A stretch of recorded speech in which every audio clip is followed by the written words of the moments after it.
morning, good afternoon, good evening, wherever you are across the world, YouTube. This is Nasforatu, and today we're here to kick off a brand new series called Nasforatu's Notes. This is going to be a question and answer series where we take questions directly from our YouTube, Twitch, Twitter, and even my personal gamer tag and try to connect you more with the person behind the name Nasforatu.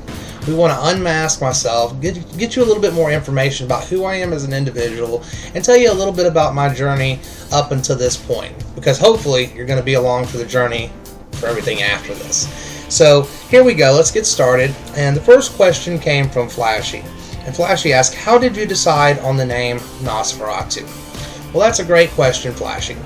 I've always had kind of a fascination with vampires. And if you've done much research or you know much about vampires, then you know that there was the ancient bloodlines of vampires, the untainted, original, true blood as they're called sometimes, vampire lines. And a Nasforatu, to be considered a Nasforatu, a true Nasforatu, you have to be from the original bloodlines and be untainted, where you've not mixed with any human blood. So that's what a Nasforatu is. Now, and why did I choose that name? The reason I kind of chose that name is because, well, it was unique. I had never really seen anyone with the name, and it sounded original, and honestly, it's a little bit intimidating when you see that name.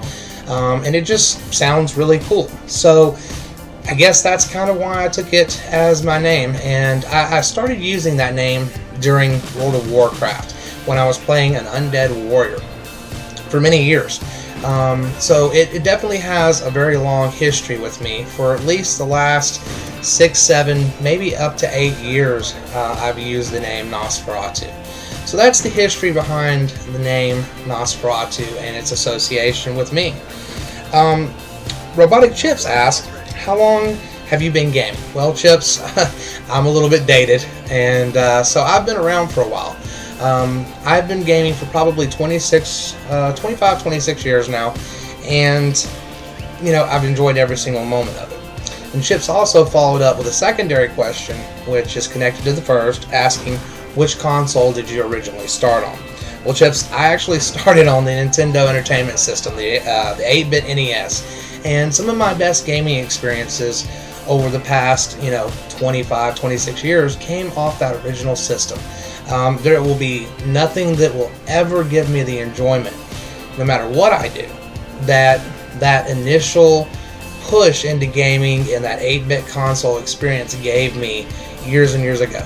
I find still to this day that some of the games that were on the 8-bit consoles were far more difficult and challenging than the games that are made even today. So LJH Nightmare asked me, who's your favorite Canadian? Well, Nightmare, I've known you for a long time, buddy, but ultimately I don't know a whole lot of Canadians. Those that I do are very, very cool people, and I have enjoyed getting to know them all. My favorite Canadian, I have a real fondness for the band Rush, so I really like Geddy Lee. But so far as my actual acquaintance, the one person that I truly know up close and personal would be yourself. So I guess you would say you are my favorite Canadian, Nightmare. So Crazy7876 asked me, why did I misspell my name?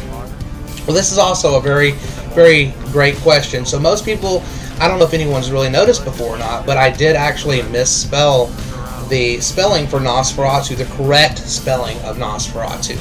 And there's actually a reason for this, because most people actually look at it and go, haha, you're an idiot, you misspelled your name. No, I did it on purpose, and there's a reason I did it on purpose. I've seen a couple of people running around with the name Nasforatu with an O. And, to be original, to be different, to set my own standard and to do my own thing, as I always try to do, I changed the O to an A. Because honestly, I liked being called Nas, N-A-S. And that's the way most people refer to me anyway. They call me Nas. They don't refer to me as Nasforatu. If you know me, most people just call me Nas. So that's kind of the reasons that I did that, is because really and truly I've seen people running around with the name Nosferatu. or Nasforatu, or however you want to pronounce it. But I've never seen anyone with the spelling as I have it. So there was a reason that I did it that way. Now McKenna asked, what are you trying to accomplish with starting your YouTube channel and, you know, your Twitch and everything? What are your goals? Well, I kind of laid those out in my introductory video a little bit, but, you know, ultimately what I'm trying to do is really build a sense of community back to Call of Duty to start with, because I've noticed a lot of things over the past 2-3 years in Call of Duty, which I truly love Call of Duty, and I love it as a game. I love the community. I love the competition that's there, but a lot of times people take things too far, and they do things that they shouldn't do. And I've always believed in trying to be a respectful person, to respect my fellow player, to respect those around me. And I would like to see other people do that. And I don't like even watching MLG events. I went to UMG Atlanta, and I saw the bad mouthing that was going on at main stage by professional gamers and what they were doing to each other. Now, some people say, well, it's all in good sport. No, these people were personally attacking each other. I don't see any need for that. If it's a game, it's a game. Let's have fun with it. And yeah, it can be competitive, and there's a lot on the line. I understand that. But when it boils down to it, the one thing that we have to remember is the person that you're yelling at is a person, and you have to respect that.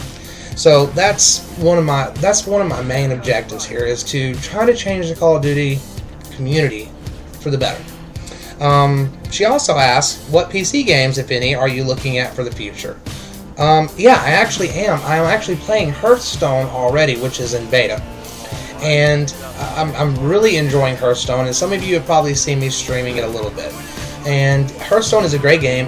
If you've never played it, it is very similar to Magic the Gathering.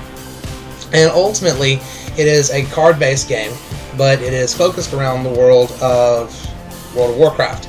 So if you have any association with World of Warcraft, you might find that game to be, very, very interesting for you, since you have a connection with the World of Warcraft series already.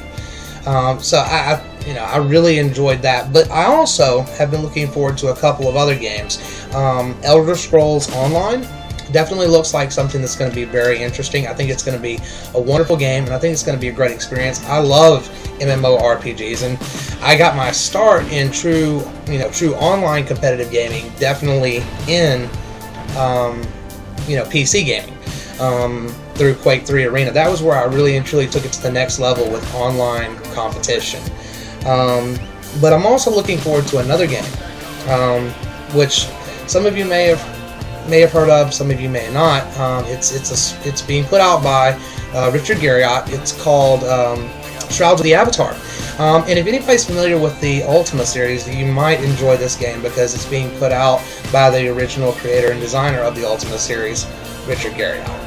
Well, that's going to wrap it up for the first episode. I thank you for coming and watching, and, hey, send me those questions. I'd love to get your question. I'd love to answer it, and, for everybody that did, thank you.